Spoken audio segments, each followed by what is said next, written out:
Well, tonight on the podcast, ladies and gentlemen, Joe Biden was at Morehouse University. He was giving a commencement speech at a graduation. On top of that, he was also given an honorary degree. And we talked about that before, right? And a lot of people did not like that. How you going to give Crime Bill Joe an honorary degree from an HBCU? Well, Joe decided to go to the commencement and do the same old oppression playbook. And that this time did not go over well with black people. Let's go ahead and roll that clip. Hey, you missed your high school graduation. You started college just as George Floyd was murdered. And there was a reckoning on race. It's natural to wonder if democracy you hear about actually works for you. What is democracy? If black men are being killed in the street, what is democracy? Betrayal of broken promises still leave black communities behind. What is democracy? You have to be 10 times better than anyone else to get a fair shot. And most of all, what does it mean, as we've heard before, to be a black man who loves his country, even if it doesn't love him back in equal measure? Now, did you see what was so offensive about everything he said? Not that he was pointing out something that's accurate in this country in relation to black men, but what was offensive in the whole thing is he's not just some person that's speaking. He's the president of the United States.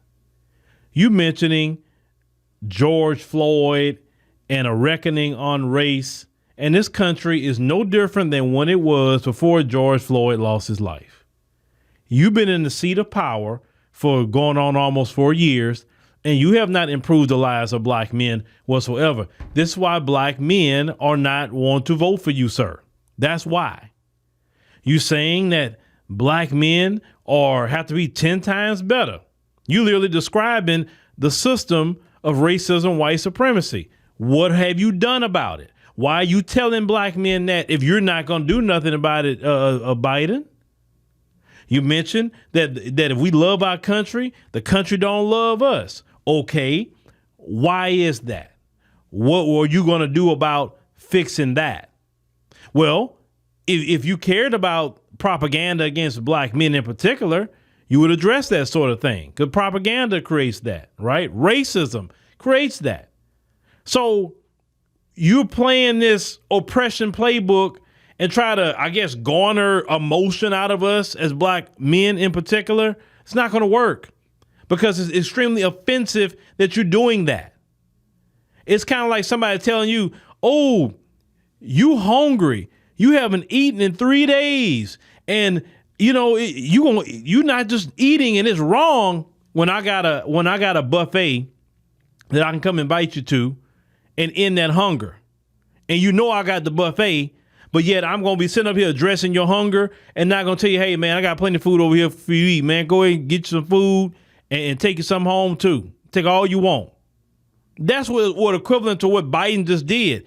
And this is why a lot of brothers are saying, man, I'm cool on Biden. Listen, Democrats, stop all the oppression speeches. We don't want to hear it no more. If you're not going to do nothing about it, be quiet. Just leave it alone. Just like during your presidency. You didn't address nothing for black men in your presidency. You ignored us the whole time you was there. Now all of a sudden you're talking about black men. It's fake. It's phony. We all see it. See, that older generation at one point in time, that worked with them. Oh, man, I just want to see him. I just want him just to acknowledge us, acknowledge what we go through. We look at that as offense. We're not impressed with any of that. Period. It's offensive because you know all this and you haven't done nothing about it. Like that's crazy to me that he think that mess is going to work on young black people. This is why every day his support is cratering with black people, because the more he opens his mouth, the more that the Democrats keep doing the same old playbook. Is failing. Y'all have to go and get a new strategy. And the strategy is going to be, we have to do something for black Americans. See, the civil rights generation, they were living off of the Civil Rights Bill and the Voting Rights Bill and different set-asides that they got at that time period. And that was for their generation. Our generation, you got to come with reparations in the form of cash payments to do something for our generation. You got to do something like an anti-black hate crime bill that condemns anti-black racism, and it will jail anybody that is harming us based on being black in that crime bill. Just for starters, what you're going to have to do. You care about black folks, talking about our talking about businesses and all that. Well, where's all the grants that could be for black businesses so we can hire in our communities? Where's very low interest loans that we can get through the SBA? Like maybe a 1% loan or 0% loan that we can get through the SBA to help us out. If you're saying you care about black folk, well, why don't you use FHA and give us low interest home loans with down payment assistance? If you care about black folks, if we suffering so much and we have to work 10 times harder and the country hate us and all of that, fine. Well, show us the country don't hate us by doing something for us, Biden. That's how you show us the country don't hate us. You say, look, I'm the president and this is what your country gonna do for you because I'm in here. It's just that simple. Y'all running around trying to, we got to galvanize the black vote. You're not galvanizing the black vote. We're not giving nothing up. Sorry. We're not impressed with you showing up. We don't even want you hugging our children and kissing our babies. We sure don't want that. Not at all. Because we're not impressed by you. Y'all have to go back to the drawing board, you Democrats. It's utterly ridiculous what the Democrats are doing and thinking this the game they're going to keep playing with us and thinking we're going to show up to vote. The more and more y'all talk, the more and more black Americans are just going to sit at home or go vote for Trump, one of the two. Maybe they vote third party. That could happen too. But y'all really don't read the room very well at all, Democrats. You really don't. The days of you telling us our problems and you not doing nothing about it is over. Either you do something about our problems or just leave it alone. You have brothers that turn their back on you in that speech.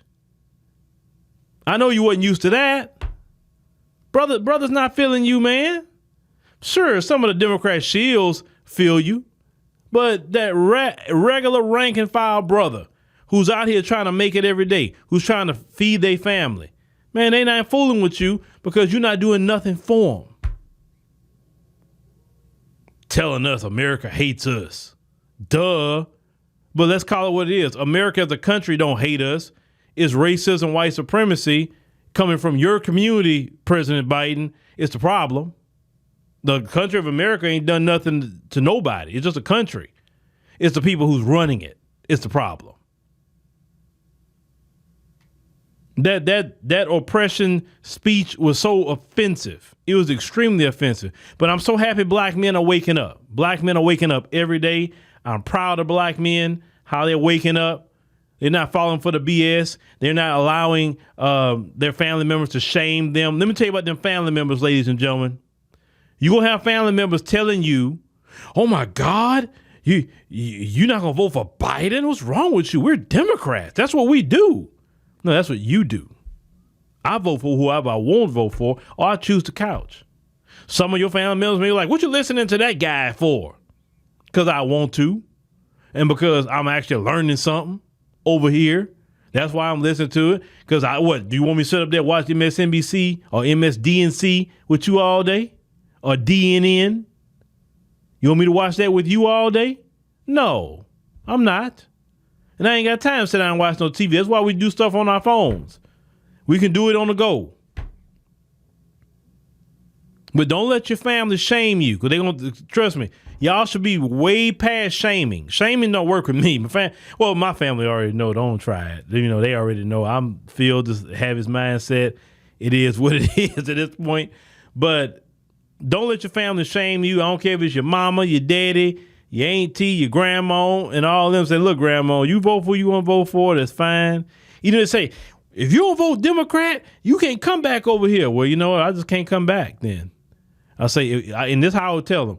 If Joe Biden is that important to you than your own flesh and blood, then hey, I guess it was just, I guess it was meant to be. But I'll just say this.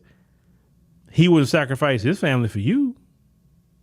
Because you got some black folks on that. They try to threaten a family relationship over the Democrats. Like, Democrats don't do nothing for black people. I understand that they was doing things for black people, and that'll be a different conversation. I will be supportive of them if they did things for black people. But don't let your family shame you. No. You have your own mind. You're a younger person. You in the thick of it. You paying the rent. You paying the car notes that's extremely high. You're doing all of this on your own. Our older family members getting their Social Security. Social Security not going to be there by the time we get their age, Lord bless. Because they spending all our money that is coming out of our checks now on them. But yeah, y'all get your new playbook, Democrats, because right now it's not that old school playbook don't work.